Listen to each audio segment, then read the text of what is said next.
Come on, Devin. Yeah, Devin.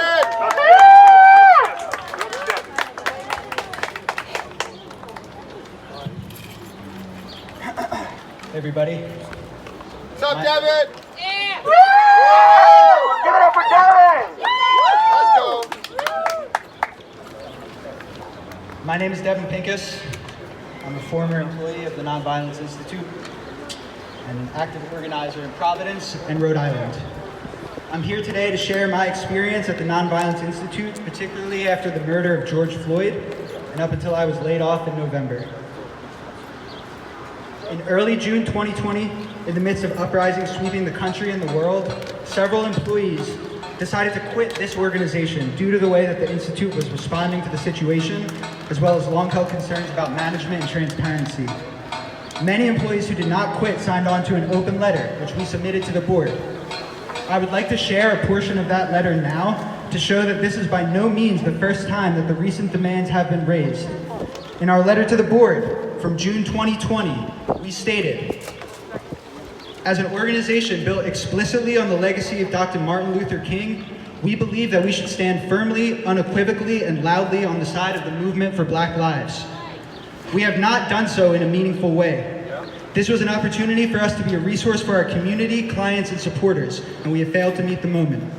Furthermore, we continue to sidestep the issue of our own relationship to the Providence Police Department. Many of us do not know what that relationship consists of and feel that the Institute has prioritized the maintenance of that relationship at the expense of standing vocally and visibly for Black lives. With these concerns in mind, we have developed two demands that we believe are critical to the day-to-day functioning and long-term vision of the Institute. Our former executive director must step down or be removed. 2A, staff needs to be given a complete and transparent picture of our current relationship with the police. And 2B, once the staff has a full understanding of our relationship to the police, staff needs to have power in determining what that relationship will look like going forward. Although we were successful in our first demand, the second demand went and continues to be unaddressed. We were met with anger and defensiveness when we attempted over and over to get answers. And in the intervening time, the Institute and leadership has doubled down on upholding the relationship with the Providence Police Department. Just recently, Cedric, you were quoted in the Boston Globe saying, "Police violence doesn't happen in Rhode Island." Bullshit. This is an unacceptable erasure of the lives of Jamal Gonzalez, Rashad Gore, and many, many others whose experiences were not publicized. Just recently, under the roof of the Nonviolence Institute, Major LaPaton shrugged off violence perpetrated by his own police department by saying, "We know our jump out boys get carried away sometimes, and we don't want that either, but these are the same guys taking guns off the street." Getting carried away is a disgusting way to describe state violence against a marginalized community and erases the trauma of the communities who experience this violence. Well, the community is here, and we are saying that we do not accept that harassment and police brutality are the cost of doing business. The issue is bigger than one executive director at the Institute. The issue is about the way that the Institute is used by police and politicians to provide a venue for a photo op where they can sanitize their violence while simultaneously claiming the moral high ground.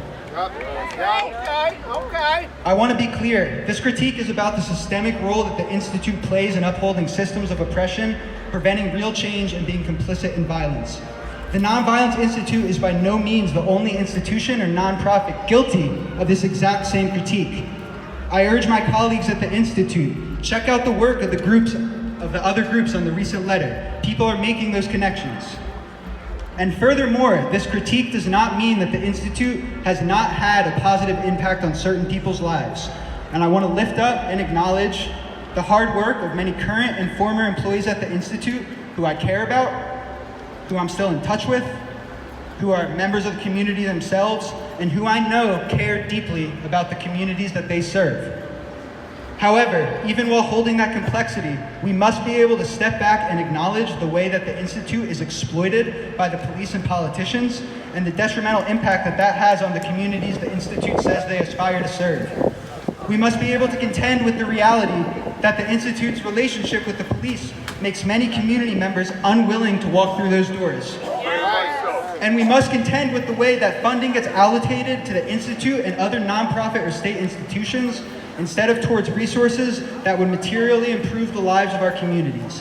Housing, education, food security, mental and physical health care.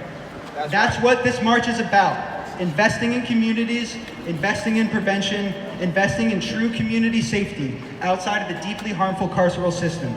I urge the board and leadership at the Institute to take these demands seriously, to listen without defensiveness, and to recognize that people have been asking for this reckoning for a long, long time. Thank you.